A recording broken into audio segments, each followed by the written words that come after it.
মনে করো তুমি এক্সাম্পলে দুইটি সেন্টেন্স লিখলা, একটি হলো হি স্টপড ওয়াচিং টিভি, আরেকটি হলো হি স্টাডিড 4 আওয়ার্স এ ডে। এই দুইটি সেন্টেন্সে তুমি পাস্ট অর্থটা প্রকাশ করতে চেয়েছো, কিন্তু টিচার সেখানে কেটে দিল। কেন কেটে দিল চলো সেটাই দেখে নিই।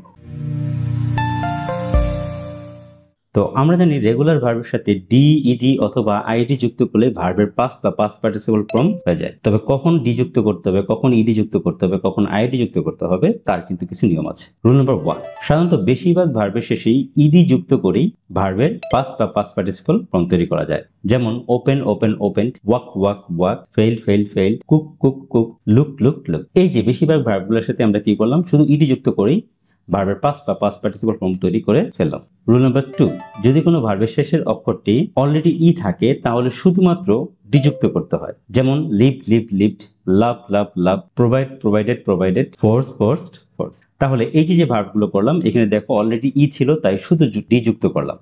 এবার রুল নাম্বার 3, যদি কোনো ভার্বের শেষে ওয়াই থাকে এবং ওয়াই এর পূর্বে কনসোনেন্ট থাকে তাহলে ওয়াইটাকে বাদ দিয়ে আইডি যুক্ত করতে হয়। যেমন study studied studied, supplied supplied supplied, Cry cried cried, rely relied rely. তবে এর একটি এক্সেপশন আছে। মনে করো ভার্বের শেষে ওয়াই আছে কিন্তু তার পূর্বে ভাওয়েল আছে, এই ক্ষেত্রে কিন্তু শুধু ইডি যুক্ত করতে হবে। যেমন enjoy enjoyed enjoyed, play played played, অথবা ডেস্ট্রয় ডেস্ট্রয় ডেস্ট্রয়েড। এই জায়গায় দেখো প্রত্যেকটি ভার্বের শেষে ওয়াই আছে কিন্তু তার পূর্বে ভাওয়েল আছে, তাই সেখানে শুধু ইডি যুক্ত করলাম। এইবার সবচেয়ে শেষে যে নিয়মটা, রুল নাম্বার 4, যদি কোনো ভার্বের শেষে সিভিসি মানে কনসোনেন্ট ভাওয়েল কনসোনেন্ট এই তিনটি জিনিস থাকে শেষের অক্ষরগুলোতে এবং শেষের সিলেবলটা স্ট্রেসড হয় তাহলে শেষ অক্ষরটি ডাবল লিখে ইডি যুক্ত করতে হয়। যেমন stop stop stop, admit admitted admitted, plan plan planned, travel travel travelled, control controlled controlled. তবে এখানেও কিন্তু ব্যতিক্রম আছে। যদি শেষের সিলেবলটি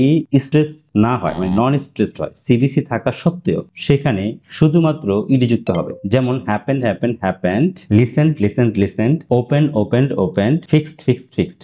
এখানে শেষের যে সিলেবলটা আছে সেটা অতটা স্ট্রেসড হয়নি তাই সেখানে শুধু ইডি যুক্ত করতে হয়েছে। তো আশা করি আমরা সবাই জেনে নিয়েছি কিভাবে রেগুলার ভার্বের শেষে ডি, ইডি অথবা আইডি যুক্ত করতে হয়। তো আমি এখানে তোমাদেরকে কিছু ভার্ব দিয়ে দিচ্ছি, কোনটার সাথে ডি, কোনটার সাথে ইডি, কোনটার সাথে আইডি যুক্ত করতে হবে তার এক্সারসাইজটা করে নাও এবং কমেন্ট বক্সে লিখে দাও, তাহলে তোমার প্রবলেমটা সমাধান হয়ে যাবে। ধন্যবাদ সবাইকে।